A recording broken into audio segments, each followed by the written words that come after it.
What's going on, everybody? This is Philip here with Thrifty PS Gamer Reviews. Wanted to get this news out there. It's huge. It affects my gaming, community, life, kind of all of it. Sorry if the audio quality is poor. I am literally recording this in my car so I can get it out to y'all. So Square Enix just sold off several studios to an investment company so they can focus on blockchains and NFTs. Are you freaking kidding me? Now, that was my initial reaction. The more I thought about it, they sold off Crystal Dynamics, Sony Montreal, and Eidos Montreal, which, okay. Crystal Dynamics has released some decent games in the past.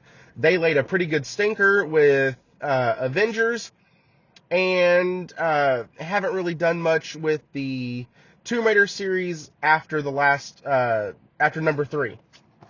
Okay. Eidos Montreal hasn't really done much either with regards to their biggest property, Deus Ex. Now, granted, these studios can offer backbone support for games like Kingdom Hearts and Final Fantasy and Forspoken, but overall, these studios haven't really been doing much. And they purchased this investment company that I can't remember the name of. Sorry, guys. Literally, I just heard about this, trying to get it out to y'all. The investment company that is purchasing them bought it for $340 million in cash. But there's a tagline that basically says, hey, we bought this company, we're also going to pay off your debts. So, what does that do for Sony? Well, yes, this is a PlayStation channel, so everything's going to feed back into Sony. What that does for Sony is it makes Square Enix super attractive now. Because now you get the heavy hitters. It's also really good for the fans because we now have a company that has these main IPs, and that's going to be their focus. So companies like Eidos, who can now go, you know what? We can now focus on the next Deus Ex. Absolutely. Crystal Dynamics, we can focus solely on the new Tomb Raider game that we just announced. Perfect. Square Montreal, I don't even know what they do. That might be a back-end support studio. I have no idea what the heck they make or do. But you have these other studios in there that can now focus on their IPs and their games. People are freaking out a little bit because, oh my God, we're losing so much stuff. They're losing so much stuff. Why would they do this? Well, they're still keeping Kingdom Hearts. They're still keeping Final Fantasy. And they're still keeping the new IP Forspoken. And they're also keeping all their other stuff that they have. So it's not very strange that they're doing this. They are making themselves look super attractive to the next buyer of the company. Also, what does this do? This lets Sony purchase them more seamlessly. This lets Sony purchase them way more seamlessly than what we have seen with the Activision Blizzard deal with Microsoft. Why? Well, I'll tell you. It lets them purchase them more seamlessly because now you're not purchasing 4 or 3 other top development studios. You're just purchasing the one.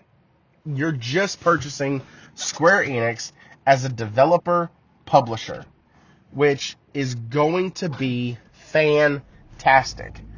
It takes away a lot of the risk involved with these other studios. You make a new Deus Ex, you don't quite know how it's gonna perform. The new Tomb Raider, you hope it's gonna do well, but number 3 got, mixed reviews.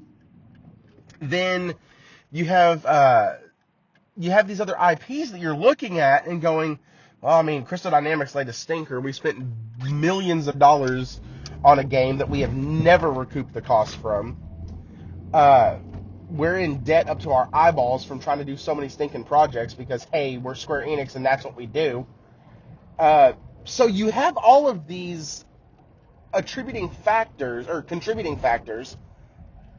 that are going to lead to not being very attractive to a buyer. Not to mention how the Blizzard Activision deal is getting so much press and coverage from the government stepping in and saying, hey, listen, you can't do this, and scrutinizing it and going through it with a fine-tooth comb, and that's up in the air, and we don't know if it's going to happen or not. Sony's trying to stay away from that. So how do you make yourself attractive? You sell off your underperforming studios, and you take care of your debt. And now you are now you're attractive to another buyer. I wanted to get this out there to y'all. Initially, y'all heard my response. After I sat and thought about it for more than 10 seconds, it's actually not a bad business move.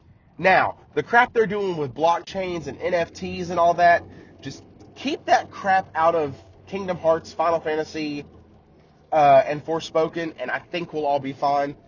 I have no desire to continue to earn parts of my gameplay. I just, no. No. I'm not a part of that. Guys, check me out on the next video. I am releasing a couple more within the next few days.